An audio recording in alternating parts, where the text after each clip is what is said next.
नमस्कार दोस्तों, एक बार फिर से आप सबका बहुत बहुत स्वागत है हमारे YouTube channel easy math bye जीवन शर्मा में।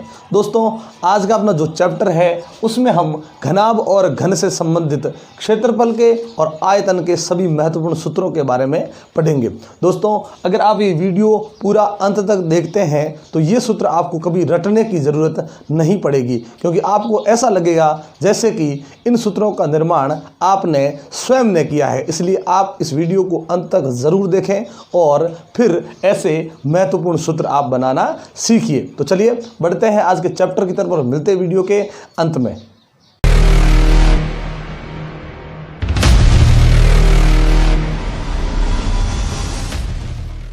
दोस्तों, आपको यहाँ पे घनाभ और घन की आकृति नजर आ रही है। यानी जब भी घनाभ आए हमारे माइंड में इस घनाभ जैसी कोई आकृति होनी चाहिए। यानी सबसे पहले जैसे देखा जाए तो घनाभ जैसी आकृति वो कमरा हो सकता है, वो कोई संदूक हो सकता है, पेटी हो सकती है।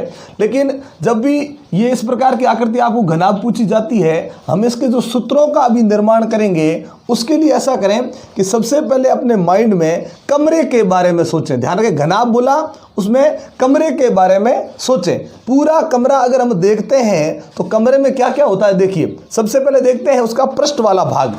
जो छत होती है उसमें भी एक पृष्ठ होता है, फर्श भी एक पृष्ठ है, इस तरफ जो दीवार है और इस तरफ जो दीवार है वो भी पृष्ठ है। यहाँ पे आगे एक दीवार, एक पीछे दीवार, सभी दीवारें जो है वो सभी पृष्ठ होती है। मतलब वहाँ पे पृष्ठ पर क्या किया जा सकता है, देखिए प्लास्टर किया जा सकता है, टाइल लगाई जा सकती है, उस पर कोई कलर किया जा सकता है, पेंट किया जा सकता है। तो ये इस प्रकार से जो भी हम काम करते हैं वो सब उसका पृष्ठीय भाग मतलब क्षेत्रफल होता है। तो देखा जाए अलग अलग तो इसमें 6 पृष्ठ होते हैं। ऊपर वाला पृष्ठ पूरा का पूरा छत वाला, फिर नीचे फर्श वाला पृष्ठ, फिर 2 ये दीवारें आगे और पीछे, और एक दाएं और बाएं। इस प्रकार से टोटल 6 पृष्ठ इसमें होते हैं घनाभ के अंदर। ये पृष्ठ की बात होगी। फिर बात करते हैं किनारों की। यानी जहां पे 2 पृष्ठ आपस में मिलते हैं, 2 पृष्ठ, ठीक है, 2 पृष्ठ जैसे ही मिलते हैं उनके बीच में कोई किनारा बन जाता है। तो इस प्रकार से यदि किनारे देखे जाएं तो 12 किनारे होते हैं टोटल इसमें। ऊपर की तरफ देखा जाए तो ये 4 किनारे हो गए, इसी तरह से नीचे भी 4 किनारे हो जाएंगे, फिर खड़े देखेंगे तो वो भी 4 किनारे हो जाएंगे। 12 किनारे होते हैं टोटल। किनारे 12 होते हैं, लेकिन 12 में से ध्यान रखें देखा जाए सही तो 3 तरह के ही किनारे होते हैं। अब देखिए वो 3 तरह के किनारे कौन से होते हैं, उन्हीं पे सारे सूत्र है वो निर्भर करते हैं। चलिए बढ़ते हैं वो 3 किनारे कौन से। अब तीनों में यदि कमरे के अंदर इस प्रकार से जो जमीन के समांतर चलने वाले किनारे होते हैं, जमीन पर हो चाहे जमीन के समांतर चलने वाले हो, वे पहले किनारे देखें। तो जमीन पर के समांतर चलने वाले किनारों में एक किनारा ज़्यादा लंबा होता है और एक किनारा थोड़ा छोटा होता है। ध्यान रखिए ये भी जमीन के समांतर ही है, लेकिन हमने आकृति इस प्रकार से बनाई है तो ये आपको थोड़ा तिरछा नजर आ रहा है, लेकिन ये तिरछा नहीं है, ये भी जमीन के समांतर ही है। मतलब जमीन के समांतर चलने वाले किनारों में 2 प्रकार के किनारे, एक लंबा किनारा होता है और एक थोड़ा छोटा किनारा होता है। अब आप कहोगे सर अगर ये किनारा जमीन के समांतर है तो ये जमीन के समांतर नहीं है, ये भी जमीन के समांतर है, लेकिन ये और ये दोनों एक ही है, समान ही है, इसलिए हमें सब देखने की जरूरत नहीं है। हमें वो किनारा ध्यान रखना है जो जमीन के समांतर है और सबसे लंबा है, उसका नाम लंबाई, जो उससे थोड़ा छोटा है वो चौड़ाई। अब जहां पे भी आपको दिखे लंबा किनारा लंबाई, चाहे कहीं पे भी आ जाए, जैसे ये आ गया ये लंबाई, ये आ गया ये लंबाई है, ये भी लंबाई, और ये पीछे जो है वो भी लंबाई है। और जमीन के समांतर ही जमीन के साथ चलने वाला कोई किनारा है और लेकिन लंबाई से वो छोटा है तो उसका नाम हो जाएगा चौड़ाई। ये देखिए इसका नाम हमने लंबाई रख दिया था। ये देखिए ये जो दिख रहा है यहाँ पर तीर लगाया, इस प्रकार चिन्ह लगाया और क्या लिख दिया, चौड़ाई। तो जो जमीन के समांतर चलने वाला छोटा किनारा हो उसका नाम चौड़ाई, और जो जमीन के साथ इस प्रकार से ऊपर जमीन के ऊपर सीधा खड़ा किनारा मिले वही ऊंचाई होती है। तो जहां पे भी ऐसा मिलती है वो सब ऊंचाई हो जाएगी। तो कमरे को ध्यान में रखें, फिर आप कमरे में जाएं और कमरे में देखें कि कौन सी लंबाई है, कौन सी चौड़ाई है और कौन सी ऊंचाई है। अगर आपने उन किनारों का पता लगा लिया है तो अब आपको सूत्र बनाने से कोई रोक नहीं सकता। चलिए अब बढ़ते हैं सूत्रों की तरफ। जैसे घनाभ के बारे में सूत्र बनाते हैं तो सूत्र बनाने से पहले यहाँ देखिए क्षेत्रफल और आयतन के बारे में हमने एक लाइन लिखी है, इन दोनों लाइनों को आप पहले थोड़ा सा समझ लें। क्षेत्रफल देखिएगा, पृष्ठ की दो भुजाओं का गुणा, यानी आपको जितने भी इसमें इसके अंदर पृष्ठ नजर आ रहे हैं, कितने पृष्ठ नजर आ रहे हैं? 6। जो भी पृष्ठ मैंने बता दिया आपको, जैसे आपको ब्लैक बोर्ड नजर आ रहा है जहां पे हम लिख रहे हैं, तो ये पूरा इसका पृष्ठ है। तो ऐसे ही घनाभ के अंदर 6 पृष्ठ मिलेंगे हमें। उन 6 पृष्ठों में से प्रत्येक पृष्ठ में जाना है और उस पृष्ठ की दो भुजाओं का हमें गुणा करना है, और वो भी दो भुजाएं कौन सी? जो आपस में समकोण पर मिलती हो। ये नहीं करना है कि आपने आमने सामने की भुजाओं का गुणा कर दिया, नहीं, पृष्ठ की दो भुजाओं का गुणा करना है, और वो भी दो भुजाएं कौन सी? जो समकोण पर मिलती है। अब चलिए छत में जाते हैं। छत के अंदर हमने देखा कि 4 इसमें किनारे हैं, 4 भुजाएं हैं, भुजाएं कह दो किनारे कह दो एक ही चीज है। लेकिन चारों में से हमने क्या देखा कि केवल लंबाई और चौड़ाई ही है, इसमें ऊंचाई नहीं है। छत के अंदर ऊंचाई नहीं होती। चलिए, तो लंबाई और चौड़ाई है इसमें, तो दो भुजाओं का गुणा ही इसका क्षेत्रफल है। मतलब ये लंबाई गुणा चौड़ाई हो जाएगी छत का क्षेत्रफल। फिर फर्श का करेंगे तो उसमें भी लंबाई और चौड़ाई है, तो लंबाई गुणा चौड़ाई कर देंगे। जो आपको दीवार ये सामने नजर आ रही है, ये लंबी दीवार, ऐसी की ऐसी दीवार पीछे भी होगी लंबी दीवार। तो लंबी दीवार के अंदर क्या क्या है? लंबाई और ऊंचाई, यानी इसमें गुणा जो क्षेत्रफल बन जाएगा, क्षेत्रफल वो बनेगा लंबाई गुणा यहाँ पे ऊंचाई। फिर जो आसपास में यानी दाईं तरफ और बाईं तरफ जो दीवारें, छोटी छोटी दीवारें, उसमें क्या कौन कौन से किनारे हैं? चौड़ाई और ऊंचाई, तो उसमें बन जाएगा चौड़ाई गुणा ऊंचाई। तो जैसे ही हमने देखा कि सभी पृष्ठों के हमने अलग अलग क्षेत्रफल है वो ज्ञात कर लिए हैं। फिर बढ़ते हैं, आयतन क्या होता है? तो चलिए पहले ऐसा करता है कि क्षेत्रफल के हम सूत्र लिख देते हैं, फिर आयतन की तरफ बढ़ते हैं। तो सबसे पहले लिखते हैं कि यदि घनाभ में पूरा ही क्षेत्रफल कर लिया जाए, मतलब पीछे कुछ भी नहीं छोड़े, जिसे कहेंगे हम घनाभ का संपूर्ण पृष्ठीय क्षेत्रफल।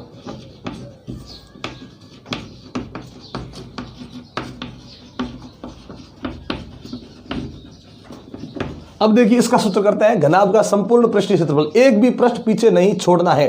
तो चलिए सबसे पहले मैं करता हूं छत का, यानी अगर आप छत का करते हैं या फिर फर्श का करते हैं, दोनों समान ही होंगे, आमने सामने वाले भाग है। तो अब देखिए आमने सामने वाले समान है, तो चलिए मैं करता हूं छत का कर लेते हैं। और छत का हमने किया लंबाई गुणा चौड़ाई, कोई दिक्कत नहीं क्योंकि उसके अंदर ऊंचाई है नहीं, और दो भुजाओं का गुणा करना है हमें, तो लंबाई और चौड़ाई का गुणा कर दिया, ठीक है। फिर ऐसा करते हैं कि भाई छत का हो गया, फर्श का क्या होगा? लंबाई इंटू चौड़ाई, मतलब यही सूत्र बनने वाला है वापस, ठीक है। तो ऐसा करते हैं, इन दोनों में से एक को कर लेते हैं, एक को छोड़ देते हैं। फिर देखिए क्या करना है, फिर दीवारें बच गई कितनी? 4 में से ये दोनों समान है और ये दोनों भी समान है, तो समान में से कोई एक दीवार कर ले, जो आप चाहें वो आप कर सकते हैं। चलिए छोटी दीवार लीजिए। छोटी दीवार में क्या होता है? चौड़ाई और ऊंचाई, ये चौड़ाई और ऊंचाई लिख दिया, कोई दिक्कत नहीं, गुणा कर दिया। ये छोटी दीवारों में भी क्या है? ये दोनों समान है, दोनों में से कोई एक दीवार कर दी, एक दीवार को छोड़ दिया। अब लंबी दीवारों में से किसी एक दीवार को करते हैं, तो उसमें क्या होता है? लंबाई और ऊंचाई, और आप किन्हीं दो भुजाओं का गुणा करेंगे, वही उसका क्षेत्रफल बन जाएगा। तो उसमें क्या होता है? लंबाई और ऊंचाई होता है। तो आप लंबाई को ऊंचाई से इस प्रकार से लंबाई इंटू ऊंचाई कर लो, चाहे ऊंचाई इंटू लंबाई कर लो, एक ही चीज है। तो अभी हमने क्या देखा कि ये जो हमने गुणा किया है वो एक पृष्ठ का क्षेत्रफल है, ये भी एक पृष्ठ का क्षेत्रफल है, और ये भी एक ही पृष्ठ का क्षेत्रफल है।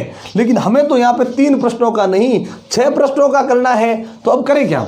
तो देखिए ये जो हमने क्षेत्रफल किया, अगर मैं इनको जोड़ दूं तो ये तो हो जाएगा 3 पृष्ठों का टोटल क्षेत्रफल हो जाएगा, किसका? घनाभ में। लेकिन पृष्ठ कितने हैं? 6। ये भी जो पृष्ठ है वो 2 बार, छत और फर्श, ये भी 2 है, छोटी दीवार इधर वाली और छोटी दीवार इधर वाली, और ये भी 2 बार है, कौन सी? लंबी दीवार आगे और लंबी दीवार पीछे। तो इस प्रकार से हमने देखा कि सर ये सभी प्रश्न आपने एक एक बार लिखे, लेकिन इसे 2-2 बार होना चाहिए, इसीलिए इन सब को कोष्टक में बंद करके बाहर की तरफ 2 से गुणा कर दिया। ये बन गया घनाभ का संपूर्ण पृष्ठीय क्षेत्रफल। तो हमने आपको ये बनाना सिखाया है कि आगे ये सूत्र बना कैसे। लेकिन अगर आप याद रखना चाहते हैं तो याद भी रख सकते हैं, आपको अगर बनाने की जरूरत नहीं पड़ रही है, आप कहोगे सही मुझे तो याद रखना है, तो याद करने का हम तरीका बताते हैं आपको। क्या करना है? तीनों किनारों के नाम याद रखें क्रम से। सबसे पहले लंबाई, फिर चौड़ाई, फिर ऊंचाई। फिर आप क्या करना, देखिए पहली भुजा को दूसरी भुजा से गुणा कर दें, लंबाई गुणा चौड़ाई, ये देखिए लंबाई गुणा चौड़ाई। फिर दूसरी को तीसरी से, चौड़ाई गुणा ऊंचाई, ये रहा चौड़ाई गुणा ऊंचाई। फिर अंतिम को वापस पहले से, मतलब ऊंचाई गुणा ये लंबाई, तो ऊंचाई गुणा लंबाई। तो इसी प्रकार से कर सकते हैं, याद रख सकते हैं कि पहली को दूसरी से गुणा कर दो, दूसरी को तीसरी से गुणा कर दो, तीसरी को वापस पहली से गुणा कर दो, सबके बीच में प्लस लगाना चाहिए और कोष्टक में बंद करके, कोष्टक बंद करके बाहर गुणा कैसे करेंगे, 2 से। 2 से गुणा क्यों किया, क्योंकि ये जो सभी पृष्ठ आ रहे हैं वो सब पृष्ठ समान रूप से 2-2 बार है, और 2-2 बार है इसलिए इसे 2 से गुणा कर लेंगे। ये हो गया घनाभ का संपूर्ण पृष्ठीय क्षेत्रफल। ये एक सूत्र अपना हो गया। दूसरा देखिए किसका है, घनाभ से संबंधित ही है। घनाभ की 4 दीवारों का क्षेत्रफल। अब 4 दीवारों का जो क्षेत्रफल होता है, एक बात ध्यान रखें, उसका एक और नाम होता है 4 दीवारों वाले में, उसका नाम होता है पार्श्व पृष्ठीय क्षेत्रफल। ये याद रखें, पार्श्व पृष्ठीय क्षेत्रफल का अपनी भाषा में, साधारण भाषा में ये नाम याद रखें। पार्श्व यानी पास वाला, ये इसके आसपास वाला जितना भी भाग है। अब आसपास वाला कौन होता है, ऊपर वाला और नीचे वाला छोड़ दिया, और आसपास वाले में क्या होती है, 4 दीवारें ही होती है, उनका हमें क्षेत्रफल निकालना है। तो 4 दीवारों में से हमें पता है कि आमने सामने वाली ये दो दीवारें बराबर, आमने सामने वाली ये 2 दीवारें बराबर। अगर ये 2 बराबर है, ये 2 बराबर है, तो इन दोनों में से किसी एक को करना है और इन दोनों में से किसी एक को ही करना है। दीवार, पहले हम लंबी दीवार ले लेते हैं, छोटी दीवार, जो भी आप चाहो।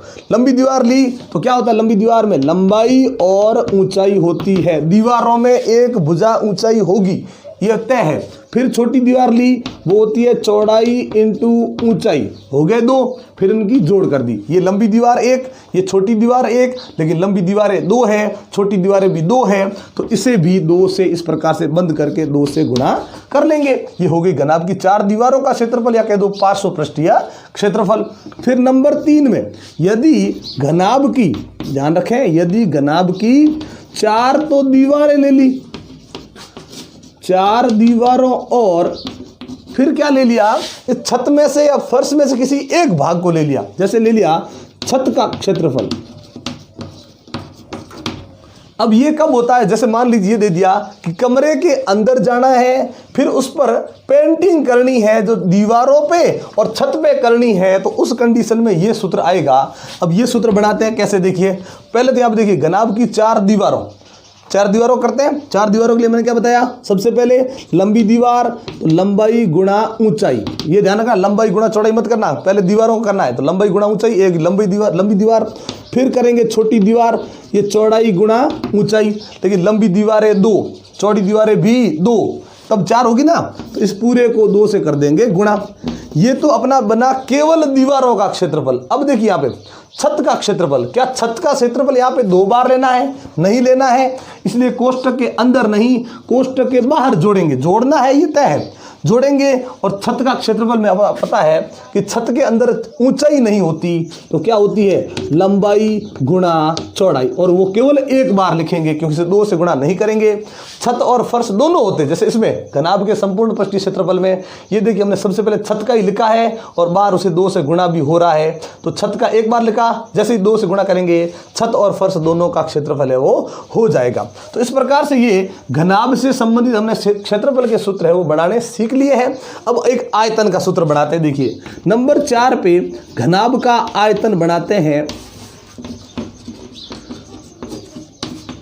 अब आयतन के लिए हमने यहां पे क्या लिखा, देखिए क्षेत्रफल के लिए लिखा था पृष्ठ की 2 भुजाओं का गुणा, आयतन में लिखा है आकार की 3 भुजाओं का गुणा। ये नहीं करना है कि पृष्ठ की 3 भुजाओं का गुणा। ध्यान रखें, जो पृष्ठ होता है उसका कभी आयतन नहीं होता। जैसे ये ब्लैक बोर्ड आपको नजर आ रहा है, ये इसका जो पृष्ठीय भाग है ना, केवल इसका कभी आयतन नहीं होता, पृष्ठीय भाग का केवल क्षेत्रफल ही होता है।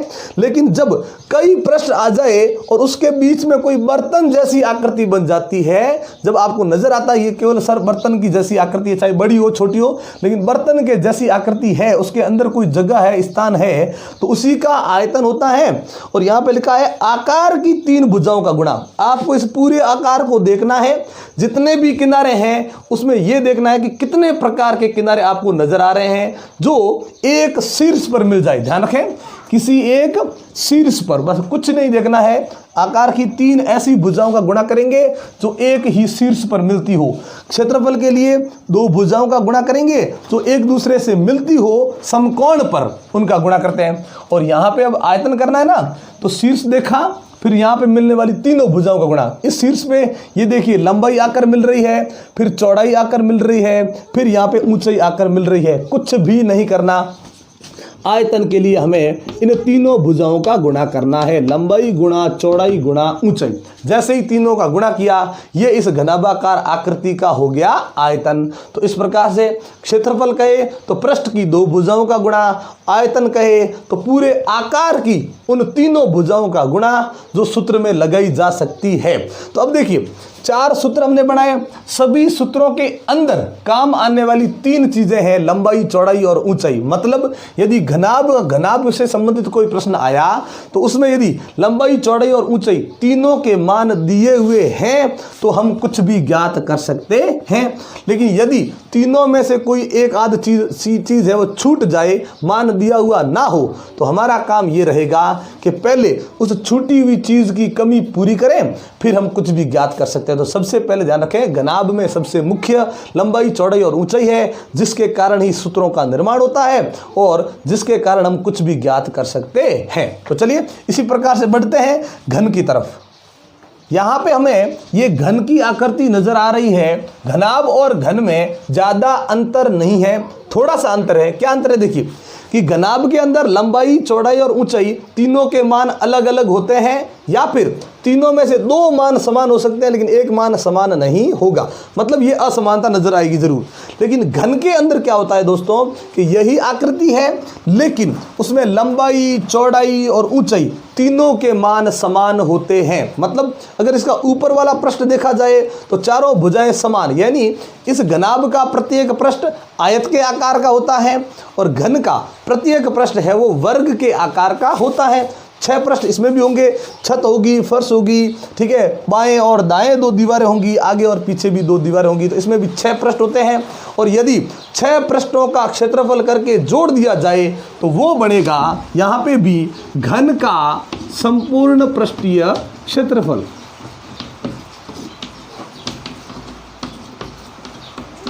अब देखिए कैसे बना घन का संपूर्ण पृष्ठीय क्षेत्रफल। बनाते हैं यहाँ पे किसी एक पृष्ठ का पहले करते हैं। ऊपर वाले पृष्ठ में किया क्षेत्रफल, तो क्षेत्रफल के लिए हमें क्या बताया? पृष्ठ की 2 भुजाओं का गुणा। इसकी 2 भुजाओं का गुणा करेंगे, चारों ही बराबर है लेकिन गुणा केवल 2 का करना है। भुजा को भुजा से गुणा करेंगे, भुजा इंटू भुजा। जब समान संख्याओं का गुणा होता है तो वो बनता है स्क्वायर, यानी क्या बन गया? भुजा स्क्वायर। फिर नीचे वाली भुजाओं के लिए करते हैं, वो भी भुजा स्क्वायर। इस तरफ करेंगे, 4 भुजाओं में से 2 भुजाओं का गुणा करेंगे, वो भी भुजा स्क्वायर। यानी हमने क्या देखा कि इसके सभी पृष्ठ समान है तो सबके क्षेत्रफल भी समान ही होंगे। अब देखिए सब समान बन गए, 6 के 6।